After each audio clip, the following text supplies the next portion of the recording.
Bismillahirrahmanirrahim. Assalamualaikum warahmatullahi wabarakatuh. Asyhadu an la ilaha illallah, asyhadu anna Muhammadar Rasulullah. Allahumma sholli ala sayyidina Muhammad wa ala ali sayyidina Muhammad. Kama sholaita ala sayyidina Ibrahim wa ala ali sayyidina Ibrahim. Bil alamina innaka Hamidum Majid. Sebelumnya kita panjatkan dahulu doa kepada Gusti Allah Agung untuk saudara-saudara kita yang telah memberikan sholawatnya kepada channel dakwah ini, sehingga channel ini dapat dengan setia eksis hadir dalam ruang-ruang diskusi kalian semuanya dimanapun kalian berada. Tentu dengan sebuah harapan insya Allah sholawat itu akan menjadi catatan langit amal soleh bagi mereka dan keluarganya kelak, dan insya Allah akan terbalaskan dengan balasan yang lebih baik lagi. Kemudian untuk seluruh viewer terkasihku dimanapun kalian berada, di mancanegara, di dalam negeri, aku ucapkan terima kasih atas apresiasinya. Semoga selalu always dan tidak pernah never tetaplah bertumbuh menjadi satu pribadi tangguh yang anti skip dan anti download. Bagi yang berkenan silahkan saja di share, tapi linknya, jadi jangan diunduh, dipotong-potong gak karuan lalu diunggah ulang. Aku tidak pernah kasih izin untuk yang seperti itu. Kalau ada yang perlu dengan video-video di kajian ini, silakan saja konfirmasi dulu via WA ya. Kemudian lagi semuanya aku nggak bisa sebutkan satu persatu. Terima kasih atas apresiasinya. Semoga doa-doanya juga ya tetap meluncur untukku dan keluarga. Dan begitu juga ya, aku mendoakan kalian semua, semoga kebaikan doanya itu dicurahkan juga untuk kalian semuanya yang telah mendoakan ya.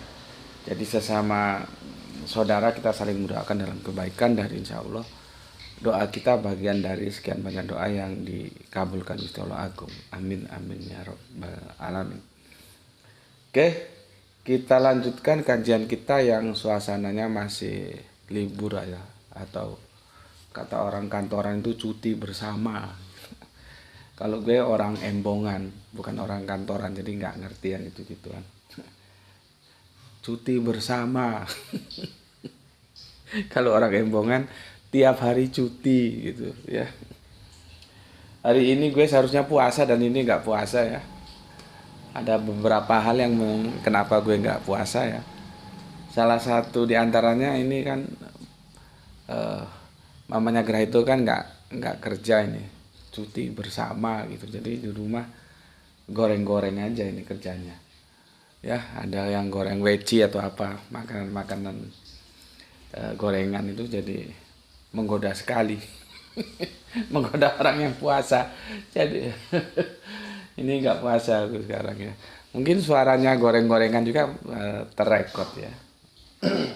Oke, aku minum teh dulu. Bismillahirrahmanirrahim.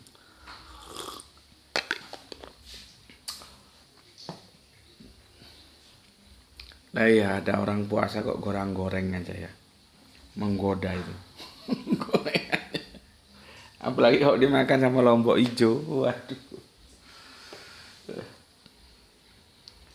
Oke, aku mau baca dulu komen yang masuk dari kalian semuanya supaya nggak menumpuk hutangku ya. Kan ya nggak enak juga ya, ada komentar ya, penulisnya tentu meluangkan waktu ya, terus nggak diapresiasi juga kan ya nggak enak gitu.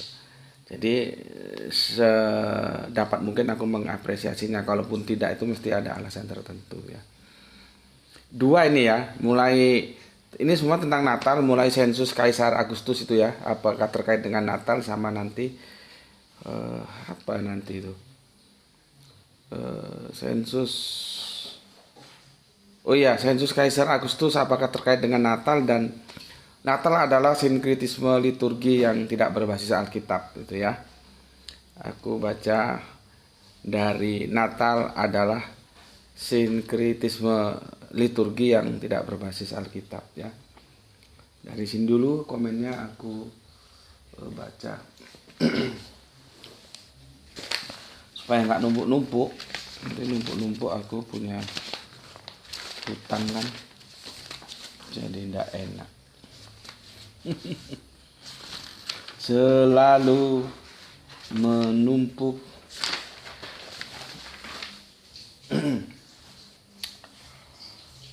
Oke, gue nggak ngerti caranya mengurut komen mana yang dulu mana yang akhir nih. Pokoknya gue baca aja lah ya, karena nggak tahu, biasanya ada pengaturan, di sini nggak ada ya, gaptek. Oke, pokoknya gue baca lah ya, nggak urutan juga nggak apa-apa. Untuk Kang Nurkolis ya, alhamdulillah berbesar hadirnya Mike, terima kasih.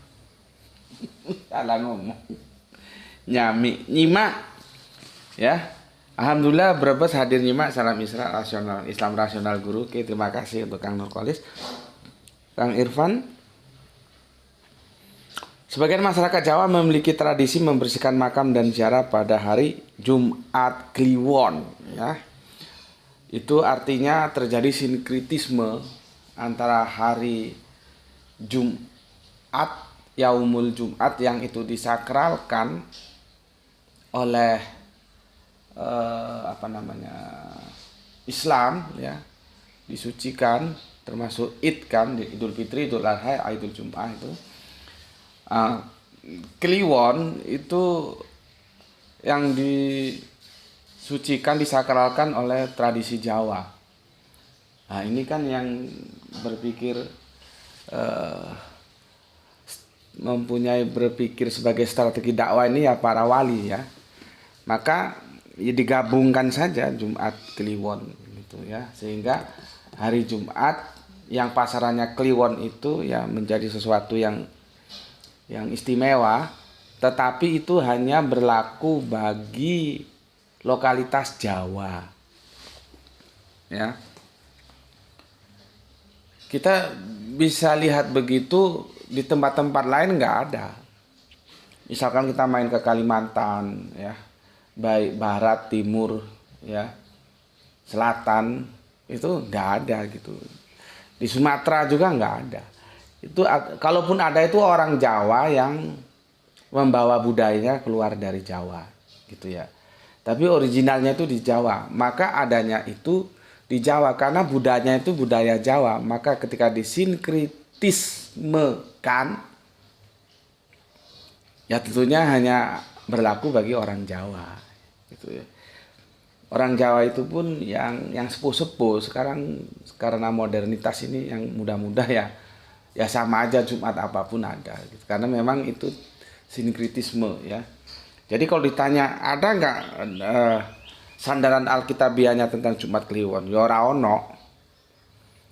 Itu budaya. Jadi orang mau gitu ya terserah, nggak begitu ya terserah. Jadi nggak ada. Itu sandarannya tidak alkitabiah ya tentang Jumat Kliwon gitu ya. Oke, bisa dipahami ya. Contoh sinkritisme itu seperti itu. Terus mungkin ada yang bertanya, apakah itu tidak melanggar ritualitas akidah kita gitu? Ya silakan saja dikaji ya. Sejauh yang aku lihat sih ya enggak. Dan itu kan sudah jelas itu bukan syariat ya, itu sinkritisme. Jadi nggak bisa dipandang sebagai syariat, nggak bisa. Di sana ada syariat, iya, tapi ada juga budaya gitu ya. Nah itu nanti memang kajiannya harus harus cermat memandangnya. Itu boleh nggak begitu sinkritisme seperti itu gitu ya. Kalau ibadah mahdo itu nggak boleh. Jadi dalam Islam itu ada dua ibadah, goiru mahdo dan mahdo. Sholat itu nggak boleh berkreativitas. ya. Yang awalnya itu dari dulu itu sholat subuh misalkan 2 rakaat, ya. Ya sampai yaumul sa'a nanti ya 2 rakaat. Nggak boleh misalkan dengan perkembangan modernitas ya. Kalau subuh itu relatif lebih santai, sedangkan duhur nanti ribet, urusan bisnis kayak, urusan tugas kantor kayak, ini segala macam kayak, sudah gini aja wes. Subuhnya jadi 4 rakaat karena lebih longgar waktunya. Terus duhurnya 2 rakaat karena sibuk. Nah, itu enggak boleh. Enggak boleh. Jadi untuk hal-hal yang mahdo itu enggak boleh. Kecuali untuk yang ghairu mahdo, sinkritisme itu boleh. Selama dia tidak masuk ke dalam ranah akidah. Ya, nanti kalau sudah masuk dalam ranah akidah itu enggak ada alasan tuh harus dibuang. Jadi akidah itu biar murni, ya. Dia nggak boleh berkolaborasi dengan budaya, ya. Itu yang sudah dijelaskan oleh Kang Ivan Al-Akbar ya, Jumat Kliwon, dan itu lakunya hanya di Jawa. Cuman kan ada unsur positifnya. Jadi makam-makam di tanah Jawa itu bersih, nggak jadi semak belukar gitu. Karena Jumat Kliwon itu nggak tahu ya hitungannya gimana tuh ya. Karena tidak setiap bulan itu ada Jumat Kliwon ya. Ya, karena setiap Jumat Kliwon keluarganya yang masih hidup membersihkan makam-makam keluarganya yang sudah meninggal. Jadi makam itu rapi, bersih gitu.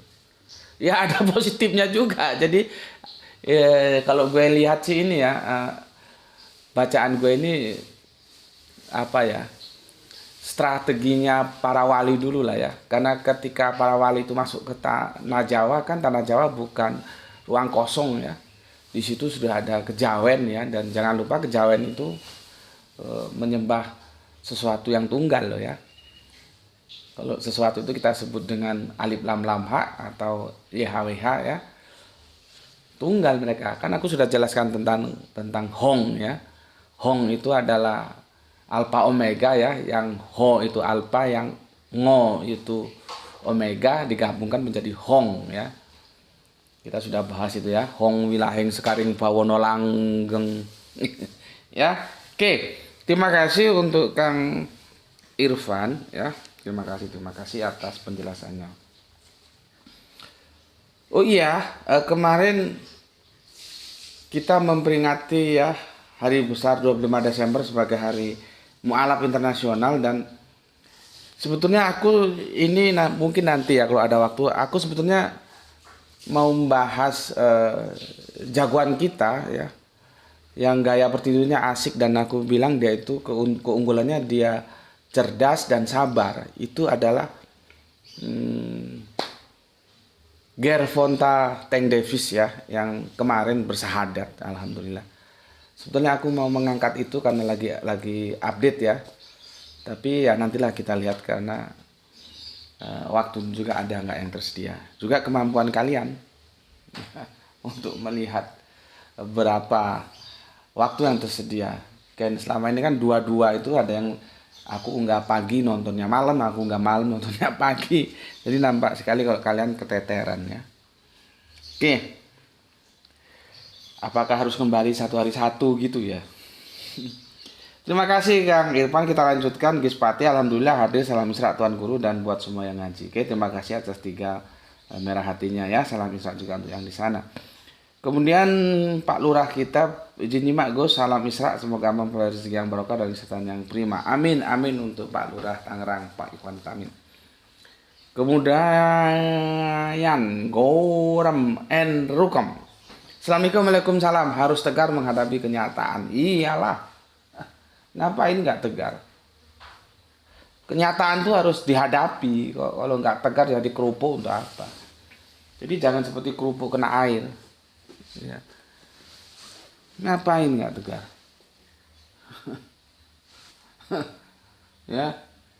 Oke, jadi mental tuh mental petarung, karena hidup itu pertarungan. Ya. Pertarungan. Jadi harus tegar menghadapi, jangan cengeng. Kemudian Kang Sarang Gipari menyimak setelah 1 jam tayang. Oke.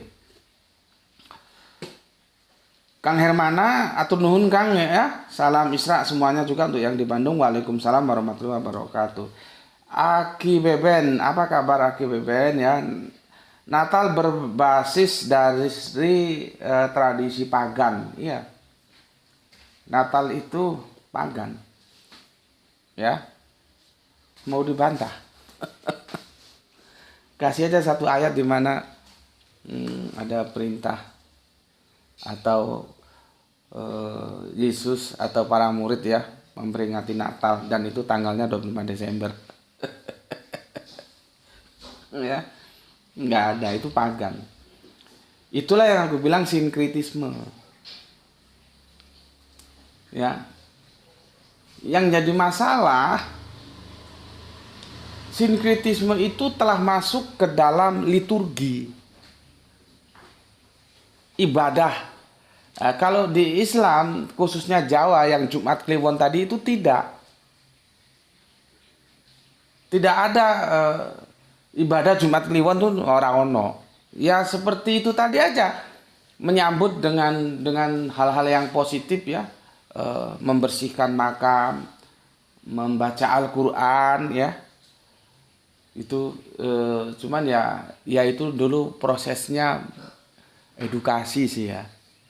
Artinya dalam proses seharusnya itu tidak ideal ya. Karena kalau mereka membaca itu satu Al-Quran katam gitu ya. Ba'da subuh sampai sekitar masuk asar itu selesai itu satu Al-Quran. Ya. Sedangkan yang seharusnya kan pelan-pelan tahu artinya kan gitu. Tapi ya kita bisa maklum, ya itu kan proses pembelajaran dulu waktu Islam didakwakan ya. Artinya lu yang penting familiar dulu terhadap Al-Quran. Tetapi ketika kita tinjau dari kekinian, kan sudah nggak ideal lagi. Harusnya kembali ke bagaimana Al-Quran memerintahkan. Cuman kalau itu kita sampaikan, itu nanti jadi masalah sosial juga. Pasti mereka menolak, karena aku sudah berulang kali menemui seperti itu. Jadi ya sudahlah, biarin aja gitu ya. Artinya begini, pada perkembangan saat itu baca Al-Quran dari ba'da subuh sampai asar dan itu selesai, itu memang oke. Tapi sekarang sudah nggak oke lagi karena budaya itu terus berkembang gitu loh. Cuman karena sudah menjadi budaya mereka, kalau kita berikan masukan bisa jadi masalah juga nanti. Gitu ya, baca Quran gitu ya. Sebetulnya kan yang baca Quran tuh ya nggak harus borongan gitu, tapi ya kalau gue kan tiap hari ya, tapi cuman 1-2 lembar gitu ya, dan artinya juga dipahami gitu. Jadi tidak masuk ke yang mahdod ya. Sementara kalau Natal itu sudah pagan masuk ke dalam liturginya juga. Itu yang jadi masalah. Cuman kalau mereka menerima ya itu terserah mereka dan kita hormati saja. Kan aku hanya menduduk masalahkan. Ini begini loh, ini begini. Ini merah, ini hitam, ini putih. Kan begitu. Perkara mereka mau meninggalkan merah hitam putih atau mau masuk tetap memakai merah hitam putih, ya kita hormati saja. Gitu ya. Jadi aku mengatakan bahwa Natal itu berbasis pagan, tidak berbasis kitab suci. Itu sebagai parameternya akademis saja. Jadi kalau mereka masih tetap Natalan, ya monggo-monggo aja kita hormati. Ya, oke begitu. Berikutnya Kang Hermana sudah, Aki Beben sudah, Kang Yudi, Assalamualaikum Gus, Waalaikumsalam. Kalau diteliti secara cermat, menurut Ayas, Kristen Katolik kok nggak ada hari rayanya Gus? Secara Alkitabiah, salam Isra. Ya itu, hari rayanya itu ya ikut nanti. Tahun baru itu juga bermasalah. Apa ada Yesus mengajarkan ritual hari raya tahun baru gitu ya? Kan mereka kan gabung Natal, selamat Natal dan tahun baru, kan begitu. Itu ya memang benar tidak berbasis Alkitab, tidak Alkitabiah. Ya. Tidak ada Kanjeng Nabi Isa, Yesus atau para rasul itu ya, para murid kalau kita mereka bilang itu begitu. Nggak ada satu ayat pun mereka memperingati tahun baru itu, nggak ada. Dan tahun baru ini kan tahun baru bukan kalender yang dipakai oleh Kanjeng Nabi Isa atau Yesus. Kanjeng Nabi Isa atau Yesus itu kan ikut kalendernya ya kalender Ibrani, bukan Gregorian seperti sekarang ini. Jadi memang kacau gitu loh. Kacau ya, akhirnya menjadi hari raya itu Natal dan tahun baru. Kemana juga dicari akar Alkitabiannya ora ono gitu. Ya. Tapi ya kita hormati saja ya. Oke. Kemudian user ya, Jawa Tengah hadir nyimak, monggo. Ya. Siapa ini? Prawiro, apa kata Prawiro?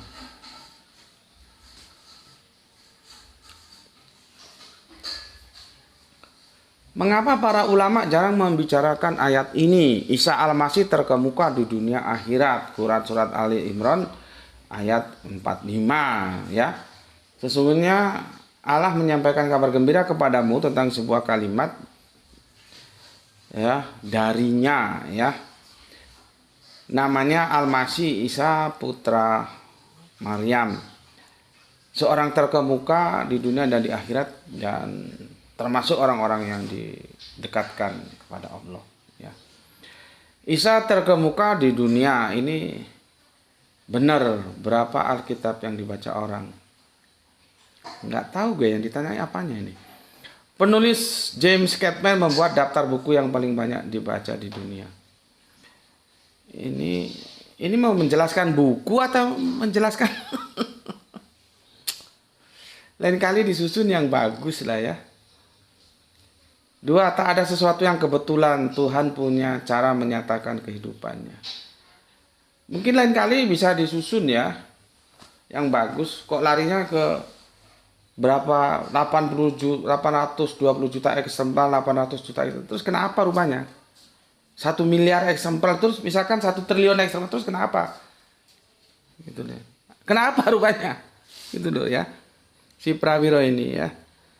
Nggak tahu gue, dari Quran surat Ali Imran ayat 45 kok masuknya ke kitab. Nggak sistematis pertanyaannya ya. Mungkin bisa belajar dari teman-teman lain ya. Walaupun kamu kafir kan nggak apa-apa toh belajar dengan Islam. Yang Islam juga kan aku perintahkan belajar dengan kafir. Belajar itu tidak ada larangan. Kepada siapa saja kita boleh belajar. Jadi gini Prawiro ya. Mengapa para ulama jarang membicarakan ayat ini ya? Jarang berarti kan tidak pernah. Bukan berarti tidak pernah loh. Kan pernah. Gue kemarin diskusi ayat ini waktu di Tulungagung ya. Isa Al-Masih terkemuka di dunia akhirat. Iya. Cuman gue mau tanya, lu percaya sama pernyataan Al-Quran ini? Quran surat Ali Imran ayat 45 ini lu percaya nggak bahwa Isa Al-Masih itu terkemuka di dunia akhirat? Kan nggak mungkin kan engkau menggunakan sebuah literasi dari sesuatu yang kamu tidak percayai. Kecuali kamu membantah Quran surat Ali Imran ayat 45. Atau gini aja lah, mungkin lebih sederhana begini. Pernyataan Quran surat Ali Imran ya, surat 3 ayat 45 tentang Al-Masih Isa putra Maryam itu terkemuka di dunia dan akhirat, lu terima enggak? Gitu aja.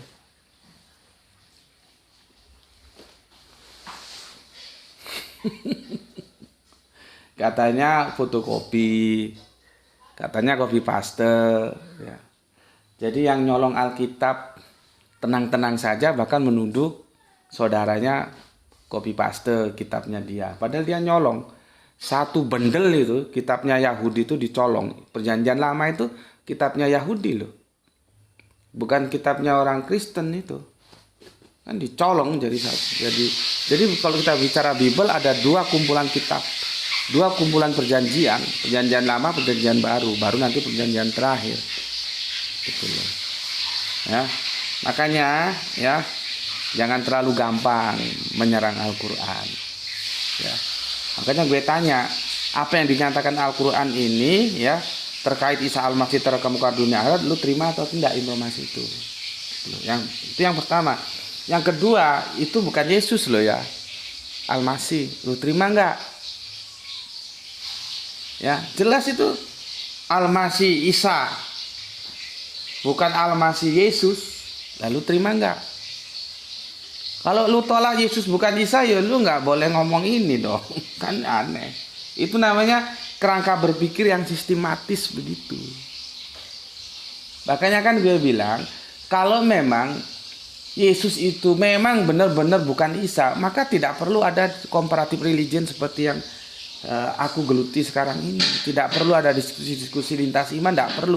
Orangnya berbeda kok. Kalau memang berbeda.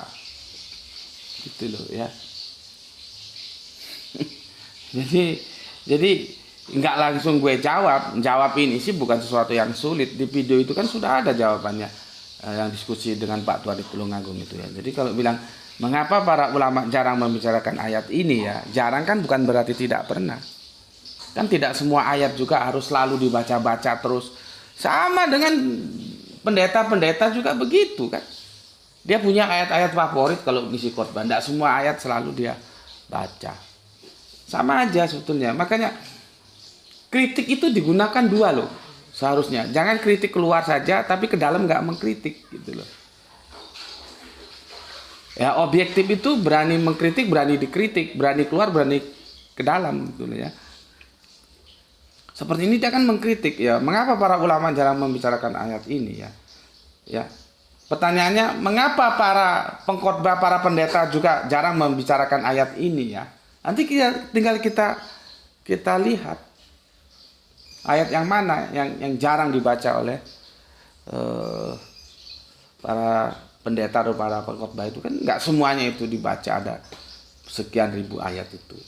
Jadi masalahnya itu bukan apa-apa ya, masalahnya natural aja. Ada ayat-ayat favorit dibaca, ada yang enggak. Kalau gue kan berdasarkan kepentingan, kalau ada yang tanya ya gue jawab. Kalau nggak ada yang tanya lah ngapain juga, gitu ya. Jadi gitu untuk saudara Kabirku Prawiro ya, semoga bisa diperhatikan ya. Oke. Ini dari saudara kafir kita juga ya, kafir Kristen kita. Mana yang benar?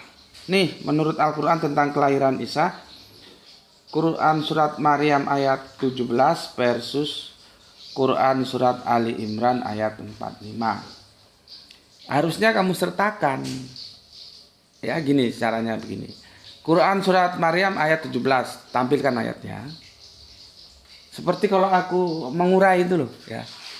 Ya. Terus nanti Quran surat Ali Imran ayat 45 tampilkan ayatnya. Di sini kan bisa toh. Nah, terus yang pada poin yang mana yang kamu anggap bertentangan. Nah, jadi aku menjelaskannya juga enak. Kalau gini hanya kamu nukil ayat ini dan ayat ini, ya kan luas. Ayat itu kan ada beberapa informasinya, yang mana yang dipermasalahkan juga gue nggak tahu. Jadi itu namanya seperti orang main peta umpet, nggak jelas. Lain kali dituliskan aja, ya. Terus ayat ini ayatnya disampaikan, jebret kesimpulannya apa. Ayat berikutnya disampaikan, jebret kesimpulannya apa. Terus dikomparasi, gitu. Ya, seperti gue mengkomparasi misalkan begini. Contoh untuk saudara kafir kita Denny Ribeiro. Bagaimana kisah para rasul dan Matius menyampaikan berita tentang kematian Yudas itu tidak bisa didamaikan. Yang satu mengatakan, kan jelas toh, gantung bunuh diri. Yang satu mengatakan jatuh tertelungkup, perutnya terburai. Nah itu loh, kan nggak bisa. Orang kalau sudah gantung mati, ya bunuh diri dia, ya sudah. Apakah bisa dia terus jalan-jalan terus perutnya tertelungkap? Kan itu dua penyebab kematian yang berbeda. Yang satu karena bunuh diri, gantung caranya. Yang satu ususnya terburai, kan jatuh tertelungkup. Mana yang benar? Gitu ya. Jadi orang ngerti, oh maksudnya begini gitu. Jadi jangan seperti kemarin debat capres, debat nggak bermutu, goblok apa ya. Debat kok seperti tebak-tebakan singkatan. Nanti kalau gue kasih singkatan eh, Minak Jinggo, nggak ngerti dia. Apa Minak Jinggo itu? Aku tanya, apa menurut Anda tentang Minak Jinggo gitu? Apa Minak Jinggo? Kan nggak tahu dia. Itu singkatan tapi saru, aku nggak mau ngomong di sini. Ya. Orang selevel capres kok cuman habis waktu untuk tebak-tebakan singkatan. Itu karena nggak ada moderatornya. Gitu ya. Jadi orang meraba-raba. Nah, begitu juga kalau kamu mau mengkomparasi, sebutkan supaya nggak meraba-raba mana yang kamu maksud gitu loh. Terus berikut lagi kisah bagaimana pertobatan Paulus. Ya, di salah satu sisi dikatakan melihat tidak mendengar, di salah satu sisi mendengar tidak melihat. Itu kan nggak bisa dirukunkan, gitu loh. Ya, ya Denny Ribeiro ya, gitu ya. Nanti aku bisa jelaskan, gitu. Karena nggak ada yang bertentangan secara korespondensi di dalam Al-Quran. Ini korespondensi ya. Begitu juga koherensinya, ya silakan, nggak apa-apa cari. Jadi aku suka, kalau gini suka karena apa? Al-Quran sendiri menantang untuk diuji kok. Jadi ketika ada orang menguji Al-Quran, selama itu niatannya baik ya, untuk mencari pengetahuan lah minimal, bukan untuk diimani nggak apa-apa, tapi baik minimal untuk mencari pengetahuan, bukan untuk menghujat atau apa. Aku senang-senang aja gitu ya. Aku tunggu ya, siapa ini saudara kafir kita ini, diuraikan mananya yang dimaksudkan bertentangan ya. Oke. Kemudian Aldus Masuki dari depan UPI like kelima. Oke. Ayesya, assalamualaikum, waalaikumsalam. Laskar Gua Selarong, percuma itu artinya gratis. Gitu kan? Denny apa ini? Dua kali saudara kafir kita ini ya. Siapa bilang Natal tidak berbasis Alkitab? Perhitungan itu berdasarkan peristiwa ketika Zakaria membakar ukupan bait Allah, di mana malaikat Jibril mengabarkan perihal istrinya mengandung Yohanes Pembaptis. Ya. Nggak begini, Denny, cara mengurai itu. Ini kan kita berbicara tentang mengurai yang sudah terkuantitatif. Kalau yang kamu jelaskan itu kualitatif. 25 tanggalnya, 12 itu bulannya, itu kuantitatif. Kalau uraianmu ini itu kualitatif. Tugas kamu seharusnya mengkonversi bagaimana kok bisa ketemu 25 Desember. Dari yang kualitatif menjadi kuantitatif itu gimana? Itu dulu. Nah kalau gini semua orang cerita gini ya bisa. Ya nggak begitu caranya. Jadi kalau kamu bilang Natal berbasis Alkitab, ya kamu yang goblok. Kalau Natal berbasis Alkitab, kapan Yesus perintahkan untuk ibadah Natal? Kamu kan ibadah sakarepmu dhewe. Kapan para murid itu beribadah Natal? Itu aja, simple aja kan. Jadi kalau dikasih tahu itu dipahami dulu ya. Dan dicerna dulu. Jangan pokoknya yang dari luar kekristenan kamu bantah aja, bantahnya ngawur seperti ini. Ya. Kan simple toh. Kalau memang itu berbasis Alkitab ya di ayat yang mana, di surat Matius, Injil, Markus, Lukas, Yohanes yang mana Yesus itu beribadah memperingati hari kelahirannya. Begitu juga para murid. Mana? Ada. Kamu cari sampai ke ujung langit sana nggak ada. Jadi kalau dikasih tahu itu ngerti ya. Oke, selanjutnya AKB pagi. Apa ini? Oh, ini mengucapkan selamat maksudnya kepada sesama Kristen ini ya, saudara kita AKB pagi ini kan dari kafir Kristen, terus ini saudara kita Denny juga kafir Kristen, jadi dia mengucapkan selamat. Oke, kemudian banyak, panjang sekali ini ya.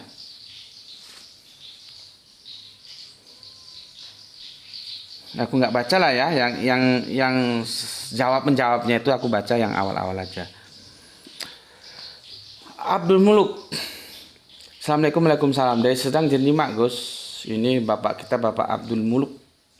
Semoga keluarga di Batu berikan kesehatan yang prima dan rezeki yang berkah, serta salam Isra bagi yang ikut ngaji di channel kajian ini, dan selamat berakhir pekan. Oke, terima kasih ya. Aku sudah baca semua ya, sudah 36 menit. Jadi Mas AKB ya, Mas AKB ini saudara Kristen kita ya. Coba sampean pakai rasionalitasnya ditingkatkan, Mas ya. Ditingkatkan. Nggak tahu sampean itu cewek atau cowok ya. Sehingga beragama itu berdasarkan rasionalitas, bukan hanya ngikut. Sampai sepertinya ngikut aja gitu ya. Ada orang bilang penjelasannya tentang 25 Desember dari mana, ngikut aja. Harus dicerna. Kok ketemu 25 Desember dari mana? Orang Paus saja masih memperdebatkan itu kok. Ya. Kalau ada yang ngitung berdasarkan Injil Lukas, itu bermasalah, Mas. Dari mana bisa ketemu 17 Nisan 3756? Itu kan ngawur, itu goblok gitu. Ya, makanya gue kasih senyum aja yang kelas-kelas coro gitu, untuk apa disikapi? Ya. Nggak benar itu. Jadi gini loh ya, yang namanya konversi itu nggak bisa tepat sama sekali. Kalaupun 25 Desember itu mendekati, maybe ya, tapi dia tidak tepat. Itu harus disadari. Kok kamu ya aja, ya kamu ya dibodoh-bodohi. Makanya belajar di sini pakai otak. Ya, coba aku bacakan dulu Injil Lukas ya. Aku berpijak pada Lukas saja itu sudah bermasalah. Apalagi nanti kalau Lukas aku temukan Matius. Bisa nggak mengatakan 25 Desember itu sebagai sebuah hari yang benar di mana Yesus dilahirkan? Bermasalah. Ya. Tapi sudahlah, aku nggak akan mempersuskan dengan Matius. Kita bermain di Lukas saja ya. Aku bacakan. Itu kan di Lukas 2 ingatku ya. Ini supaya sampean ngerti. Kalau sekolah Alkitab juga jangan nge aja. Ya. Dosen itu juga kadang-kadang yang geblek juga banyak. Nggak semuanya pintar. Ya. Sebentar. Injil Lukas ayat yang kedua. Nah ini ya, perikopnya pemberitahuan tentang kelahiran Yesus. Ya, nggak apa-apa lah ya, sedikit panjang ini ya. Nanti kalau waktunya nggak cukup ya sudah, kita ngaji ini aja ya. Tajuknya apa nanti ya nggak tahu juga ya. Karena sebetulnya aku mau membahas tentang apakah pohon Natal itu juga bersandarkan kepada Alkitab. Itu tambah babak belur itu nanti. Ya, evergreen itu ya. Cemara. Oke, gini. Lukas 1 ayat yang ke-26. Sorry, bukan Lukas 2 ya. Lukas 1 ayat yang ke-26 ya.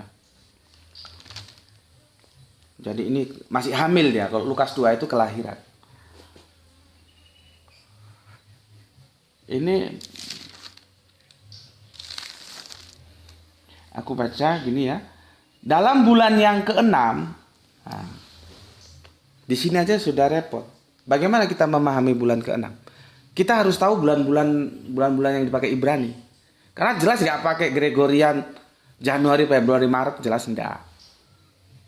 Itu konversi pertama. Itu yang aku bilang, nggak bisa dari kuantitatif kok dijelaskan cuman kualitatif doang.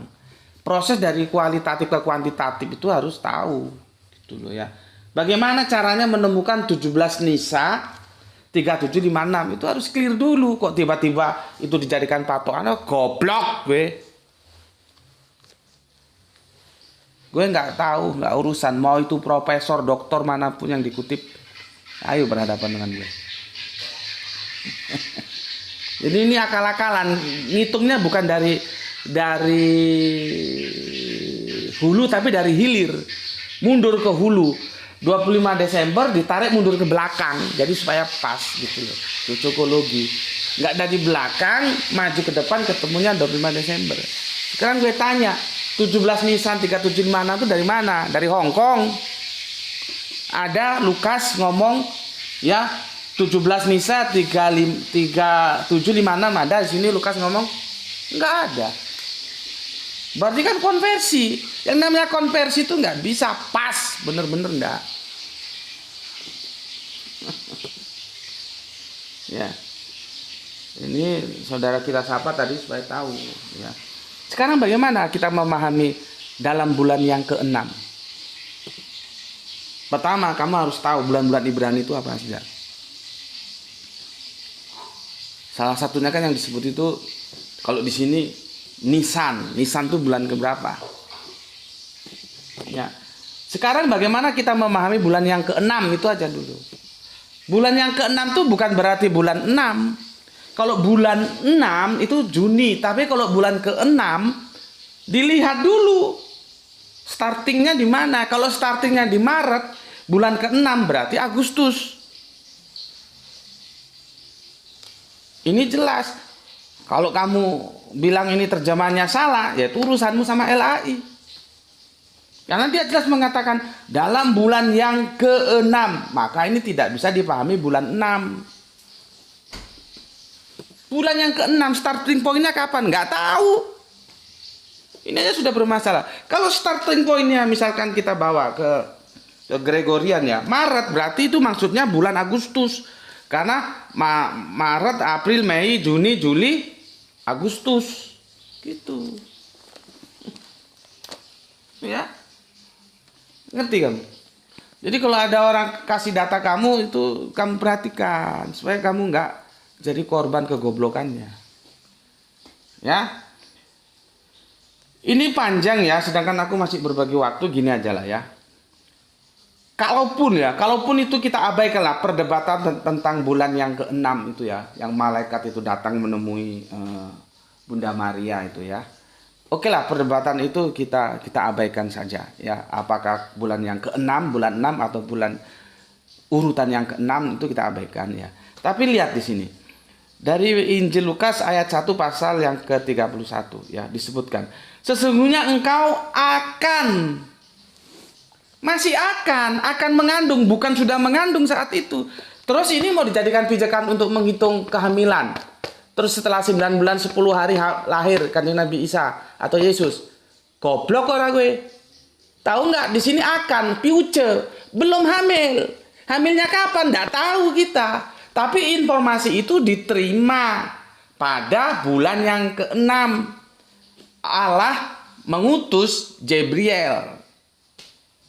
Gitu loh. Kasih tahu kok. Goblok. Belajar Alkitab tuh begitu. Ya. Jadi gue kalau ada orang yang komen seperti ini, gue nggak usah lihat, gue baca sekilas aja goblok gitu. Kenapa? Dia menggunakan patokan ini, sedangkan di sini ada diksi sesungguhnya engkau akan mengandung. Sama nggak? Engkau mengandung sama engkau akan mengandung.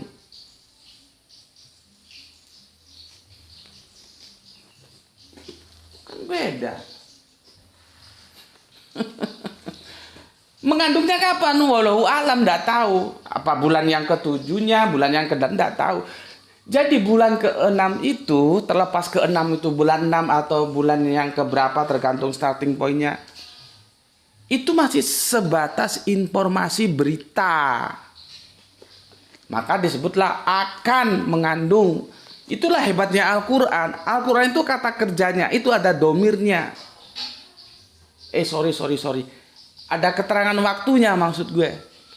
Ada, ini sekedar lu tahu aja, supaya lu ngerti apa yang gue maksudkan ya. Bukan harus lu terima.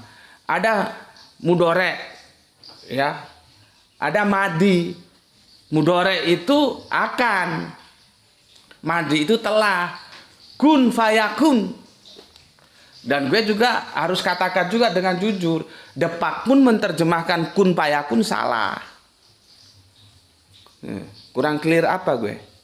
Apa gue standar ganda? Enggak. Salah gue bilang salah. Bukan karena itu terjemahan Al-Quran, apapun aja pokoknya benar, itu goblok namanya. Orang salah kok dibilang benar. Depak itu salah menerjemahkan kun fayakun. Karena diterjemahkan jadi maka jadilah. Nggak begitu. Yang benar itu jadi maka akan jadi. Akan tuh menunjukkan ada lintasan waktu yang harus ditempuh yang namanya proses. Nah, sekarang kamu pergi sana ke LAI, ini benar nggak terjemahnya? Karena kalau kita baca kan begini, sesungguhnya engkau akan mengandung dan akan melahirkan seorang anak laki-laki dan hendaklah engkau namai dia Yesus. Itu semua masih future, masih mudore. Kalau kami menggunakan nahu sorob dan sebagaimana kami memahami Al-Quran, masih akan mengandung, akan melahirkan, kan belum melahirkan itu. Terus ini mau digajikan pijakan. Profesor goblok, nggak pernah baca Alkitab. Ya ini untuk Mas apa tadi ya, AKBP atau siapa? Alhamdulillah kan, haleluya kan, di sini kamu dapat ilmu. Jangan gampang percaya sama pendapat orang. Sama pendapat gue pun lu jangan gampang percaya. Kalau lu punya dasar, bantah saja. Ya.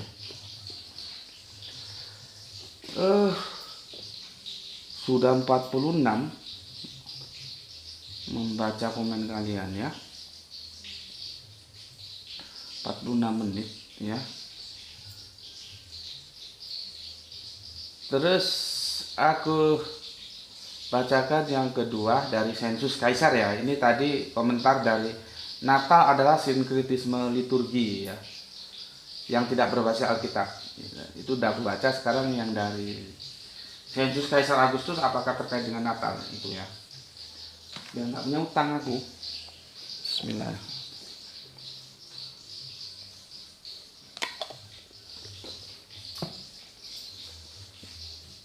Kalau nanti waktunya nggak cukup ya sudah. Kita mengkaji apa yang sudah aku jelaskan berdasarkan komentar yang masuk ya.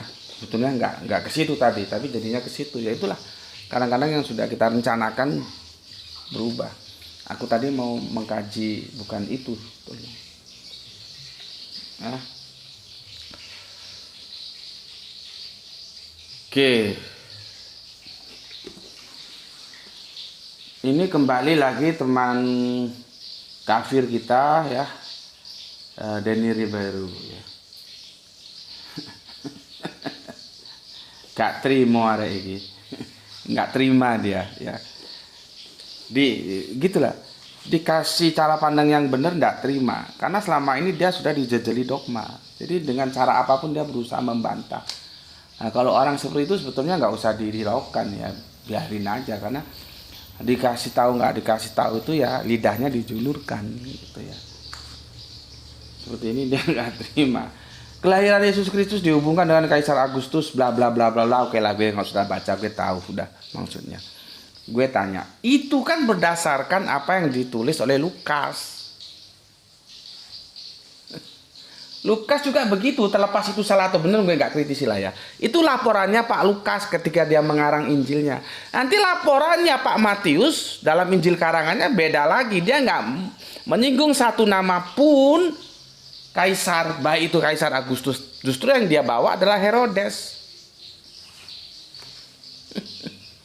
Jadi nggak usah ngotot kalau dikasih tahu. Nggak ada basisnya itu 25 Desember itu. Ya. Basis Alkitabiannya nggak ada. Itu hanya konversi-konversi yang pendapat. Orang Natal aja berdasarkan sejarah ada berapa kali? 6 atau 7 kali berubah kok tanggalnya. Yang sudah pernah aku sampaikan waktu lalu. Ya. Jadi kok kasih tahu itu ngerti. Kalau kamu tetap memegang dogmamu nggak usah belajar. Udah pegang aja dogmamu, lakukan gitu loh. Karena kalau kamu tetap berpegang dogma, berhadapan dengan rasionalitas, bengek kamu. Kemudian Gispati, alhamdulillah Pak Lu hadir Tuan Guru, selamat hari mu'alaf sedunia, alhamdulillah. Ya ini tadi gue mau bahas Gervonta Davis, dia bersahadat kemarin ya. Tapi sepertinya nggak nutut, ini sudah 49 ya. Oke. Alhamdulillah Pak Lu hadir Tuan Guru. Selamat Hari Mu'alaf sedunia. Semoga kita semua selalu memperdayakan akal. Mantap untuk mencari kebenaran. Salam Isra semua buat saudara-saudaraku. Oke. Terima kasih ya atas 3 merah hatinya ya untuk Gispati dan semua saudaraku di Palu. Salam Isra. Kemudian Aka Taufana Minuddin ya. Ini bapak kita ini ya. Ini sastrawan ini. Alhamdulillah semangat sepanjang masa, sukses sedulur, satu pena, satu hati, satu jiwa, satu rasa, kompak kebersamaan. Terus bergerak pesat melejit, amin ya robbal alamin. Terima kasih Bapak atas satu merah hatinya. Ini beliaunya ini Pak AKH Taufana Minuddin, ini gemar karya-karya sastra ya. Makasih Bapak sudah meluangkan waktu masuk ke sini ya. Kemudian Bapak kita Abdul Muluk. Assalamualaikum, waalaikumsalam dari Sedang Jendemak Gus. Semoga seluruh keluarga di Batu selalu diberikan kesehatan yang prima dan rezeki yang berkah serta salam Isra untuk saudaraku semuanya yang ngaji di channel ini. Terima kasih. Terima kasih Bapak. Salam Isra untuk semuanya yang ada di Deli Serdang. Kang Nur Kolis alhamdulillah berbes hadir nyimak. Salam sehat selalu dan salam Islam rasional Guru. Oke, salam Isra juga untukmu. Ini Feldinegar, saudara kita dari Sulawesi, bukan selatan ya. Sulawesi mana? Lupa gue. Salam Isra untuk semua warga PWR Gus Putih. Oke, salam Isra juga semuanya. Tolong dibahas pohon Natal Gus. Sampai saat ini belum paham tentang itu. Makasih sebelumnya Gus. Oke, sebetulnya gue juga mau bahas pohon Natal. Cuman tadi menjawab pertanyaan teman-teman kafir kita jadi habis waktu ya. Ini kalau nggak salah sudah 2 kali di request ya. Apa besok bisa kita laksanakan ya? Aku nggak janji, yang jelas aku perhatikan kok ya. Mau dipersori kalau belum bisa aku tunaikan tentang pohon Natal itu. Itu juga nanti babak belur lagi itu. Nah, aku kasih bocorannya dikit ya. Itu nggak ada di Alkitab. Kamu cari sampai mampus. Evergreen itu nggak ada di Alkitab. Ada nggak pohon evergreen itu cemara? Pohon cemara ada nggak? Gimana tiba-tiba bisa nongol itu? Nggak ada. Tapi kalau lebih lengkapnya ya nggak sekarang ya, karena waktunya ini sudah 52 menit Mas ya. Cuman aku perhatikan, jangan khawatir, ini kalau nggak salah kan sudah 2 kali kamu ajukan ya. Dan aku juga merasa nggak enak kalau nggak ditunaikan. Insya Allah semoga besok bisa kita tunaikan tentang pohon itu ya. Oke, terima kasih Kang Feldinegar yang ada di Sulawesi ya. Tepatnya selatan atau mana gitu. Kemudian Kang Agita Karis, selamat Hari Mu'alaf Tuan Guru dan PWR Gus semuanya. Oke, selamat Hari Mu'alaf juga kita ucapkan selamat kepada Davis Teng Gervonta ya, Gervonta Davis ya. Gervonta Teng Davis ya, petinju yang sekarang lagi naik daun. Ternyata kemarin bersahadat ya. Jadi tepat sekali dengan Hari Mu'alaf sedunia ya. 25 Desember kita peringati itu ya. Sebuah hari kebahagiaan kita ya. Aku juga sebenarnya mau bahas itu. Juga mau bahas Natal, akhirnya terbengkalai semua. Terima kasih Kang Mas Agit ya Garis. Kemudian Kang Irfan Al-Akbar, selamat Hari Mu'alaf sedunia dan selamat mengenang kembali perjuangan Bunda Maryam dalam melahirkan dan mengasuh Isa Al-Masih di tengah cibiran bangsa Israel ya. Oke, terima kasih untuk Kang Irfan Al-Akbar ya. Yang masih menyimak di lokasi liburan bersama keluarga Pantai Balai Kambang. Jauh sekali ya. Oke, selamat berlibur. Kemudian Rahani Junaidi Bandung hadir. Assalamualaikum, waalaikumsalam Tuan Guru. Atur nuhun atas 3 merah hatinya. Kemudian Rahmat. Gus bikin bahasan tentang Natal Yesus, judulnya antara pohon cemara dan pohon korma. Sepertinya sudah kita bahas itu. Ya, coba kamu tonton dulu silogisme. Kemarin kan sudah gini kan itu apanya? Videonya ya. Sekarang videonya ada di tab yang satunya dia hang, jadi nggak bisa aku tunjukkan begini. Gini aja. Kamu ketik Subandi T. Sukoco silogisme gitu. Nanti ada keluar itu. Nanti silogisme pohon korma itu ada. Ya. Jadi sudah kita bahas Mas. Kamu tonton aja itu dulu. Ada 3 episode. Nanti kalau ada yang kurang jelas tanyakan. ya tanyakan. Insya Allah meskipun lambat ya, aku akan respon ya. Meskipun lambat ya harus sabar menanti ya. Seperti Kang Mas kita siapa ini tadi? Veldi Negar ya, sudah 2 kali ya, mohon dipersori di requestnya 2 kali ya. Kemudian Pak Ikhwan ya, Lurah Tangerang hadir Gus. Oke, salam Isra juga. Kang Junaidi, Assalamualaikum Waalaikumsalam. Nyimak kajian Gus, salam Isra. Oke, terima kasih. Koko ABC ya, ABC jawabnya akur ya. Hadir Gus tanpa skip. Oke, terima kasih atas anti skipnya dan atas 2 merah hatinya. Ya, kalau punya kesadaran ya alhamdulillah ya.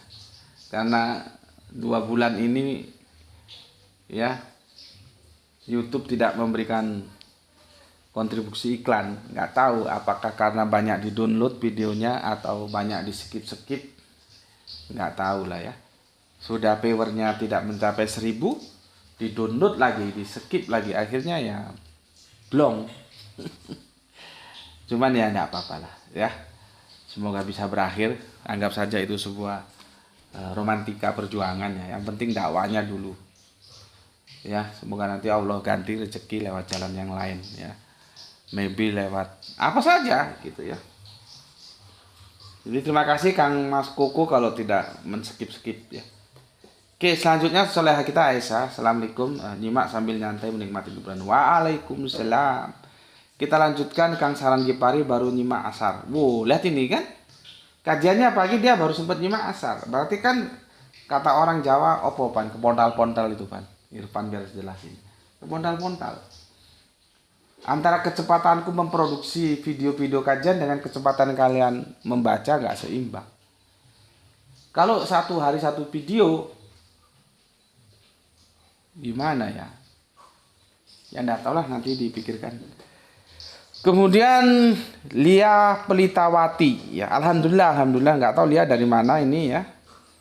Sepertinya newcomer ya, harus banyak-banyak bertanya kepada seniornya supaya nggak kaget. Di sini kajiannya koboi punya. Kang Ajus Mas Duki Bandung like kedua. Oke, terima kasih.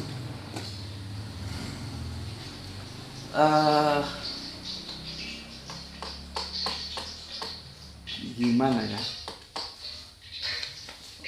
Kita agak panjang sedikit nggak apa-apa ya, supaya aku nggak enak sama Veldi Negar. Kita di requestnya berkali-kali. Aku kasih penjelasan singkat adalah tentang pohon Natal ya. Pohon Natal. Jadi tajuk kita pohon cemara ya. Pohon cemara itu disebut evergreen ya, karena dia hijau. Jadi makanya evergreen. Zamanku loh ya, nggak tahu zaman kalian sekarang, tapi sekarang jarang orang beli kaset ya. Kalau beli kaset evergreen itu lagunya lagu-lagu yang selalu update. Misalkan lagu lama, tapi masih enak didengar.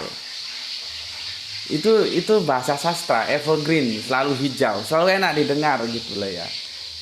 Dulu kan sering, kalau biasanya sampulnya tebel segini. Seperti yang aku bilang, aku pernah dibeliin album sama almarhum mamaku itu ya, yang di dalamnya ada He's My Brother ya, itu ada. Terus Inside My Guitar. Oh enggak, itu di album yang lainnya. Satunya lagi apa ya? Lupa gue ya. Jadi itu evergreen. Namanya evergreen. Nah, kalau beli album evergreen dulu loh ya.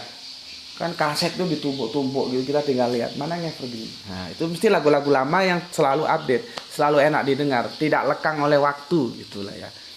Nah, pohon cemara itu disebut juga evergreen. Ya, hijau terus. Tapi jangan salahkan lagu dangdut, karena lagu dangdut ada judulnya Cemara Biru. Nggak percaya, ketik aja Cemara Biru dangdut koplo, nanti kan keluar. Ya bahasa seni seperti itu, nggak bisa disalahkan. Nanti kamu protes kalau bahasa sains itu salah, karena faktanya cemara itu hijau, green dia ya, tidak biru, tidak blue, tidak ever blue, tidak, tapi evergreen gitu ya. Oke, itu tentang pohon cemara. Maka tajuk kali ini adalah pohon cemara sinkretisme liturgi yang tidak berbasis Alkitab juga, sama seperti Natal. Tapi lebih bermasalah Natalnya. Karena Natalnya itu masuk ke dalam liturgi yang itu menjadi mahdo kan. Sementara kalau pohon cemara ini kan dia hanya aksesoris. Jadi liturginya itu yang goiru mahdo. Jadi kalau ini ya, kalau lo ya, gue kan nggak tahu bagaimana pendapat para pendeta-pendeta ya. Kalau itu dipaksakan ya menjadi liturgi, ya liturginya seperti sekarang ini, dia tidak lebih dari pernak-pernik atau hiasan semata gitu loh ya, hanya hiasan doang gitu ya. Itu masih bisa dimaklumi lah, karena dia tidak seperti Natal. Natal masuk menjadi bentuk ibadah gitu kan, ibadah Natal gitu ya. Oke, itu. Jadi sama seperti tadi gue jelasin kan tentang Jumat Kliwon. Itu konteksnya budaya, tidak masuk yang mahdo, tapi goiru mahdo lah, gitu gampangnya. Sama dengan ini. Jadi kalau untuk permakluman, gue lebih memaklumi yang pohon cemara ini. Karena dia hanya sekedar aksesoris, bukan perilaku, bukan tindakan ibadah, itu ya aksesoris. Ya. Namun demikian, tetap aja pohon cemara itu ndak ada di Alkitab. Nggak percaya? Cari sampai kepalamu nyungsep, nggak akan ada pohon cemara di Alkitab. Perjanjian lama nggak ada, perjanjian baru nggak ada, perjanjian terakhir juga tambah nggak ada pohon cemara. Ya, jadi gini, jauh sebelum kekristenan, sebuah ibadah yang dikaitkan dengan pohon itu sudah ada. Kalau orang-orang Romawi ya itu mengaitkannya dengan cemara, nanti kalau Mesir dengan palem gitu. Jadi itu sudah ada di tradisi-tradisi pagan jauh sebelum sebelum kekristenan itu sudah ada yang seperti itu ya. Jadi orang-orang Romawi itu ya memperingatinya hari raya mereka ya, di kuil-kuilnya itu dihiasi pohon cemara. Nanti kalau orang Mesir itu palem. Ya, begitu ya. Sorry, gue minum dulu. Biasanya itu kalau Romawi itu acara festival itu apa ya? Sebetulnya kok disebut festival ya kurang tepat karena ini ibadah sih ya. Peringatan itu ya, Saturnalia ya, itu kuilnya ya dihiasi ya. Bismillahirrahmanirrahim. Nanti kalau orang Mesir itu dengan dewara. Oke, ini dulu pahami. Jauh sebelum Kristen lahir, orang-orang dahulu, pagan-pagan dahulu sudah menggunakan pohon dalam ibadah mereka. Ya. Sekarang berikutnya. Seperti aku bilang tadi, pohon cemara di Alkitab tidak ada. Yang ada itu adalah pohon zaitun, pohon kertau, pohon korma. Pohon korma justru ada. Ya. Pohon ara, kita familiar. Nah, itu termasuk ayat yang familiar, Mas. Yang sering dibaca ya. Ketika Yesus mengutuk pohon ara, tapi pohon kertau kan jarang. Aku nggak pernah katakan tidak pernah ya, jarang. Seperti kamu tadi, siapa komentar saudara Kristen kita si Prawiro ya, kenapa ayat ini jarang? Ya sama dengan kenapa ayat ini juga jarang. Ayat-ayat yang menyangkut pohon kertau kan jarang dibaca dalam khotbah. Jadi natural aja, nggak ada apa-apanya. Lah kalau memang Yesus termuka di dunia akhirat, kenapa rupanya? Kan tetap aja dia bukan terus menjadi Allah. Tetap aja dia hamba gitu loh. Jadi apa pula yang bermasalahkan ya. Oke, pohon tarbantin, nah, pohon zaitun, pohon kertau, pohon korma. Nanti kalau kita masuk ke perjanjian lama di awal-awal Yang ini yang disalahpahami oleh teman-teman Kristen, pohon pengetahuan, pohon kehidupan, ya. Kan salah dipahami. Kan gue sudah bilang, ya. Pohon pengetahuan itu buahnya jangan engkau makan. Dimakan juga sama Adam. Akhirnya jadi dianggap dosa, dan dosa itu menjadi dosa waris. Lah pohonnya tuh pohon pengetahuan tuh bahasa sastra. Kamu cari sampai mampus pohon pengetahuan nggak ada ya, kalau pohon duren.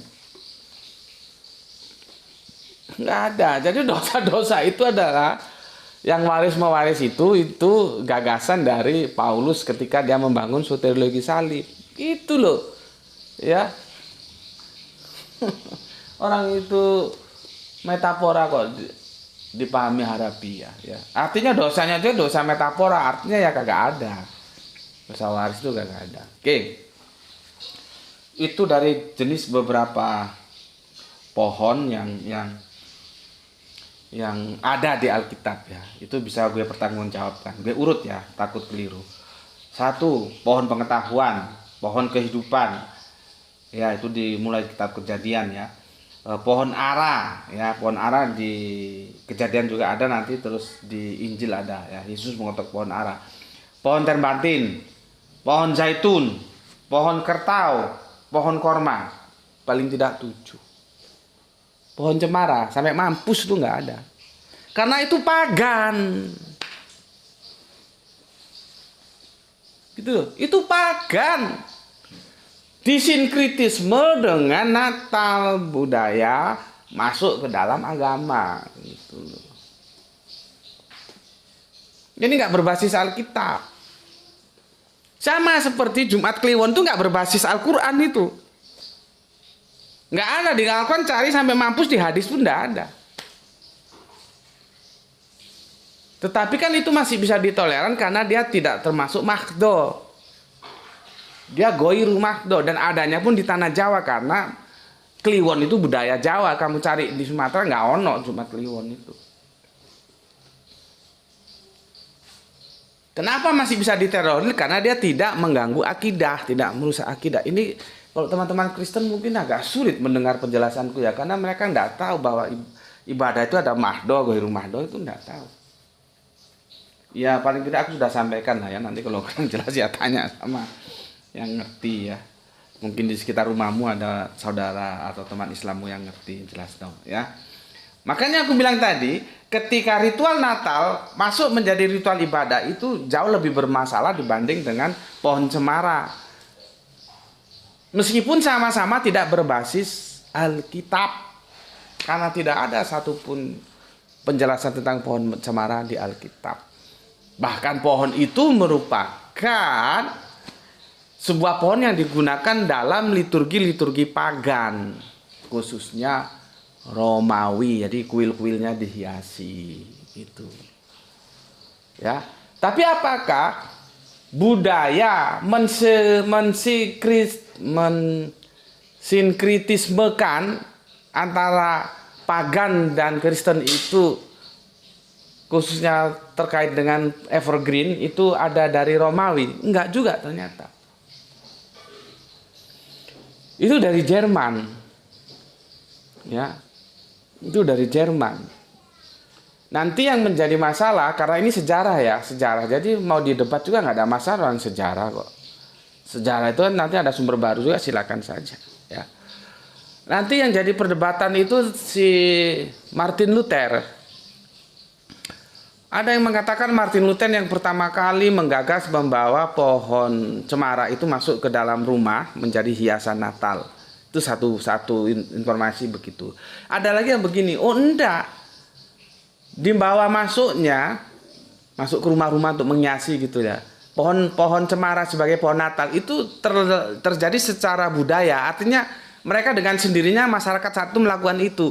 Adapun yang dilakukan Martin Luther adalah menghiasi pohon Natal dengan lilin. Nah, kan beda lagi. Ya sejarah ya begitu. Ya. Kalau yang tadi kan dikatakan Martin Luther yang mempelopori, ternyata dianulir. Oh enggak. Martin Luther itu hanya memberikan tambahan hiasan dengan lilin. Kan nanti pohon Natal tuh dihiasi, ada pernak-pernik kertas berwarna bintang atau apa, ada coklat atau apa macam-macam lah ya. Itu sudah nanti berkembang nggak karu-karuan sesuai dengan budayanya. Oke. Itu di Jerman. Awalnya justru di Jerman. Ya. Jerman. Jadi jangan kamu anggap orang Eropa itu nggak pagan, itu pagan. Ya. Kemudian dengan berkembangnya kehidupan kita, dia lari ke Inggris, ya, lari ke Inggris. Budaya ini di sana diterima dengan baik oleh raja dan ratunya. Ya kamu tahu sendiri, kalau sudah raja dan ratu memakai, rakyat pasti mengikuti. Akhirnya terjadilah budaya sinkritisme pohon cemara pohon Natal itu di Inggris, gitu ya. Nah, setelah itu si Jerman ini membawanya ke Amerika, tapi ditolak. Ternyata otaknya orang Amerika sedikit lumayan juga. Mereka bilang pagan. Ya memang pagan. Mereka tidak mau. Tapi kan kita tahu struktur budaya, ya sejarah bangsa-bangsa. Orang Amerika itu kan orang bule yang dari Inggris. Ketika mereka melihat Inggris sudah bercemara ria, akhirnya Amerika ya ikut bercemara ria. Kan nenek moyang mereka dari Inggris. Tapi ketika Jerman sendiri yang bawa ke sana, itu sempat tertolak, gitu ya. Oke, aku kira itu ya. Semoga Mas Fidel Egar, aku sudah gak punya hutang ya. Sungkan aku 2 kali ditagih.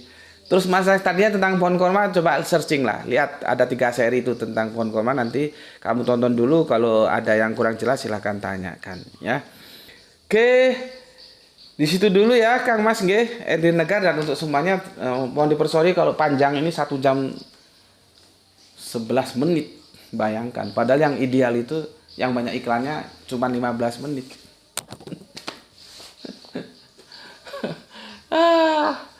Gimana ini supaya bisa dapat dua-duanya? Dakwanya dapat, iklannya dapat. Akhirnya harus ada yang dikorbankan, ya gue tetap mengkorbankan iklan. Ya, kalau hanya 15 menit dapat apa? Gitu. Itu belum yang di-skip lagi, belum di-download lagi. Aduh, belum lagi viewernya yang nggak bisa mencapai. Tapi alhamdulillah kemarin ada yang 1000 ya. Ya, begitulah romantikanya ya. Tapi insya Allah kita tetap bisa melanjutkan kajian-kajian kita. Aku kira itu dulu untuk bil khusus Kang Mas Feldi Negar yang sudah merequest 2 kali tentang Natal ya. Jadi itu adalah sinkritisme. Tidak ada basis-basisnya di Alkitab. Tapi tetap saja kita hormati kalau itu dilakukan oleh saudara Kristen kita ketika memperingati Natal. Harus kita menghormatinya dan jangan mengganggunya. Ya, nggak boleh. Biarkan saja kita hormati ya. Bukan diikuti. Kalau diikuti itu bukan toleransi namanya. Toleransi itu menghormati perbedaan ya. Oh begitu ya sudah gitu, dan tidak perlu dibicarakan di tingkat sosial ya. Jadi kalau di level-level sosialis ya sudah, kamu tahu bahwa Natal begitu sudah, nggak perlu didiskusikan. Kalau mau didiskusikan, dibikin dulu ringnya di ring akademis seperti ini, jadi orang nggak tersinggung gitu. Kalau tiba-tiba lu di jalan ngomong, ngapain lu Natal pagan, ngapain lu pohon cemara pagan, ya orang tersinggung. Meskipun kamu bener gitu ya, karena medannya di situ medan sosialis ya, sedangkan kajian-kajian seperti ini yang sensitif ini harus di medan akademis gitu ya. Sekarang aku sudah bilang ya, dalam kajian-kajian akademis ini kita harus dewasa, artinya siap membicarakan, mendiskusikan perbedaan walaupun itu hal-hal yang fundamental sekalipun. Ketemu ya alhamdulillah, nggak ketemu ya haleluya, gitu aja lah ya. Oke, sudah sangat panjang waktunya, maka aku segera sampaikan pesan aku: jaga Allah, jaga Kanjeng Nabi, jaga Al-Quran, jaga sholatmu ya, dalam bingkai keindahan iman Islammu, simpan dalam hatimu yang paling dalam ya. Tapi tetap memberi hormat kepada saudara kita yang memilih jalan lain, karena mereka tetap saudara kita. Semoga yang belajar dan mengajar mendapatkan keberuntungan ya, rezeki yang barokah dan kesehatan yang prima. Terima kasih sudah ngaji bareng Gus Peti di channel ini ya. Dan aku ingatkan ya, kalau waktu sholat, kalau waktu makan bersama ya. Jangan nanti kamu lakukan hal-hal yang feodalistik ya. Oke, terima kasih. Alhamdulillahirabbil alamin.